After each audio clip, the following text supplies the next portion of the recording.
Hey there, you guys. Thank you for joining me.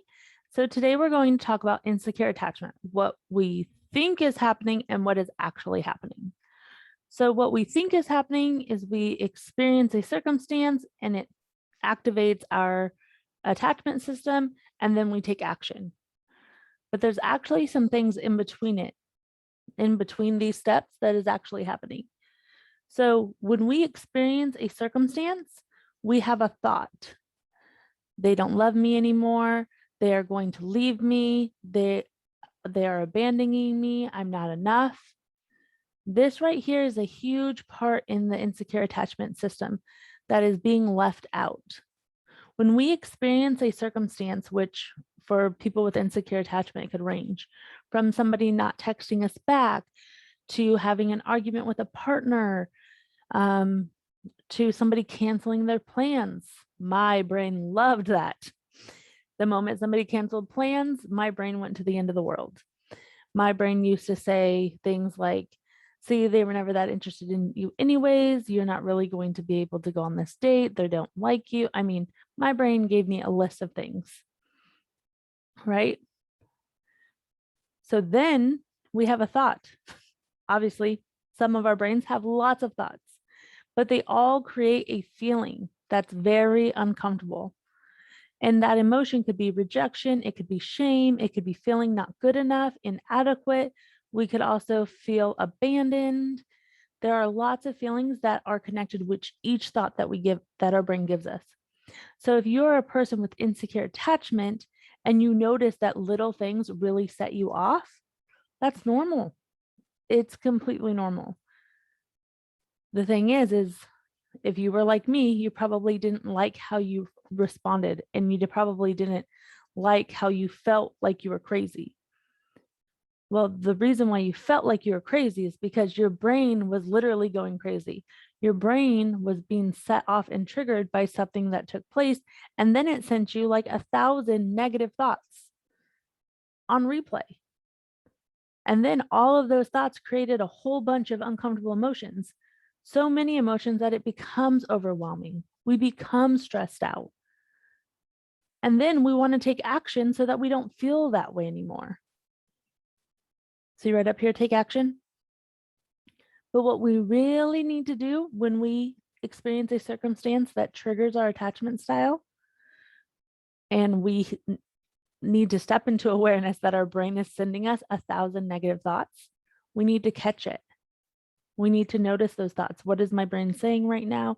What is it telling me? I write them down so that I know specifically what my brain is telling me. And then how does it make you feel?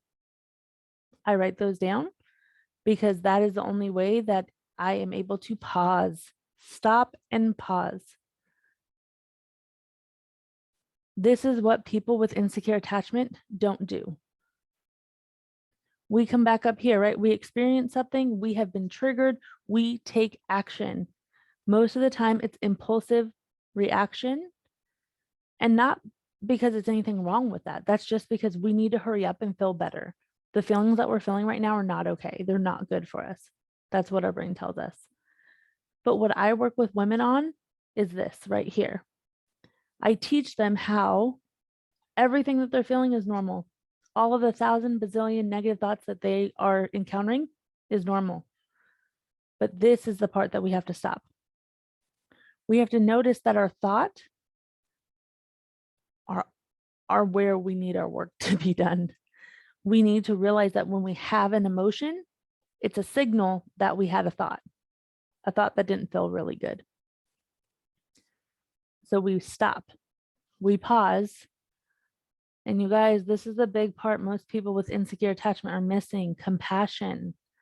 We don't give ourselves compassion when we go crazy or when we feel crazy, when we feel overwhelmed. I hate the term crazy because so many of our ex-partners have used, you're so crazy, you're so crazy. So I don't mean it like that. The term I'm using it as is when we've felt crazy, we felt overwhelmed. We didn't like how we were responding. We didn't like how we were acting, but it's like we couldn't help ourselves. We didn't understand why we were doing it. Well, this is why. If you feel yourself being impulsive and reactive, It's because your amygdala has been triggered, your primitive brain has been triggered. And our brain, when we feel uncomfortable emotions, it's literally a signal to your brain that you are in danger and you are being threatened and something needs to happen to get it to stop. But that's when we pause and most of the time take several deep breaths, we then can disengage our primitive brain and get our higher brain back online.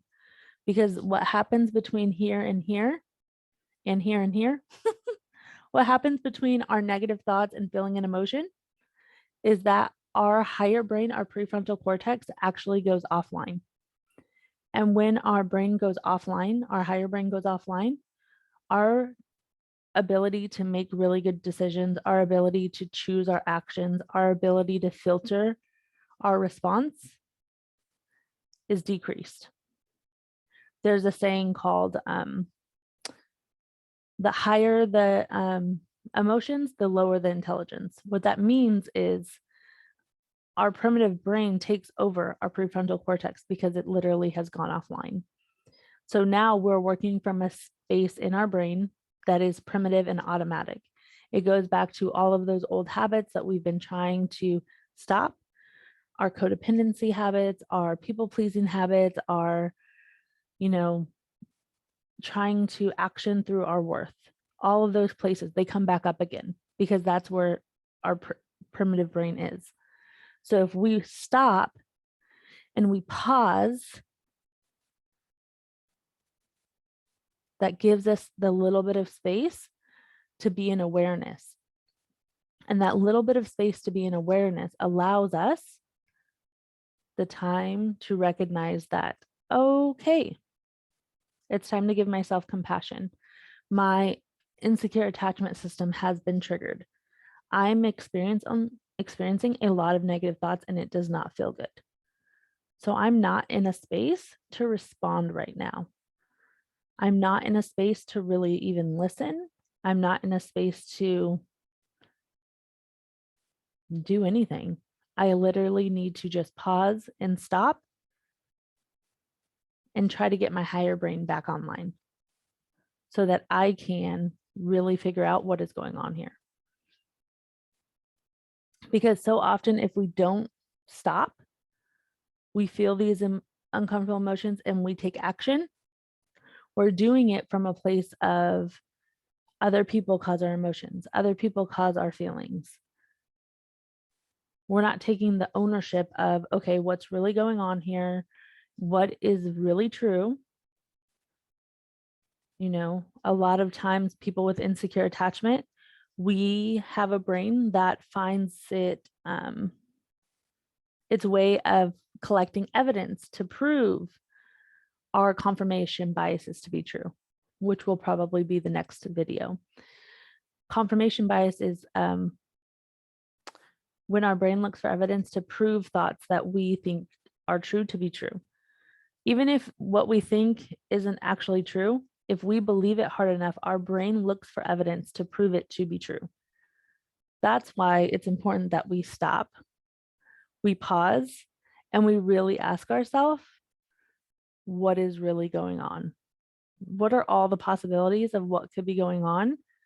Because our brain right now is not a reliable source. That's why in my coaching with women with insecure attachment, I teach them to pause and ask for time. Ask for time to process a conversation, ask for time to really think about their response. Because too often our brain has been so wired to give us inaccurate information about our partner, about how they feel about us, how we feel about them. So this is where a lot of the work is. But not only when we stop and pause and show ourselves compassion, like, oh, this is what we're going to feel. Now we have to practice actually feeling it. So how do we feel our emotions? What does that look like?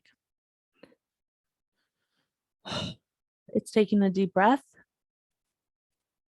and feeling it. Where does overwhelm feel in your body? Does it feel tight in your chest? Does it make your body warm? Do you start sweating? Do your cheeks get hot? Where does fear sit in your body? Does it sit in the lower pit of your stomach? Does it make you feel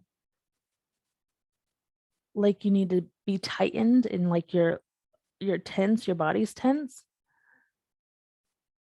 The only way to feel emotions is to really label it. And the only way to label it is to actually feel the vibrations in your body. Where are they at? Are your hands getting sweaty? Is your heart rate increasing? I'm trying to think of all the different ways to label it. I know for me, a lot of the time, my throat gets dry. My cheeks get really warm. I turn really red from the chest up. It's super embarrassing. For me, I wear blush now so that people don't always see when I've been triggered. But a lot of the time too, my brain goes blank and I feel speechless, right? Some people, their brain goes really fast and they have 1,000 thoughts. And sometimes they their body gets so tight and heavy. It all depends. So that's your job. Your job is to learn how these vibrations feel in your body. And then the second step is teaching your brain that it's okay to feel these emotions. That even though it feels like we're going to be eaten by a saber-toothed tiger and that we are in danger, we actually aren't. Our brain is so wired to not feel these negative emotions that we feel like we need to act right away to get out of them. And this is where our work is done or needed. This is where we spend most of our time, is learning to feel those negative emotions because they are not a problem. I know, I just said that. Negative, uncomfortable emotions are not a problem. Because I bet you've survived every single feeling you've ever felt.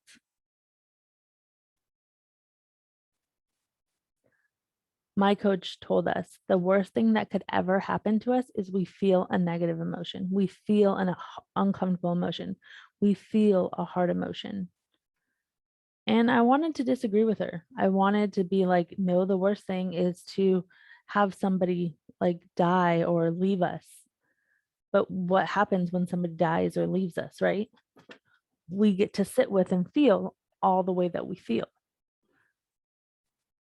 And so the hardest part for us with insecure attachment is really learning to sit with our emotions, especially after experiencing something that triggered our attachment system. And it takes practice and it takes time. And those thought patterns take even longer to quiet down because for so long we've spent sitting with those thoughts of I'm not good enough, nobody will ever love me, they're going to eventually leave, right? So our next video will probably be on confirmation biases and believing or self-concept. But for today's lesson, this is what's really happening. We experience a triggering event. We have a thought about it. That thought creates a feeling. And before we take action, we need to stop. We need to pause. We need to show ourselves compassion for all of the ways that we're feeling. And then we need to feel our feelings. All right, you guys, go out there and feel those feelings. Practice it. Teach your brain that it's okay and it's not a problem. Have a great day, everyone.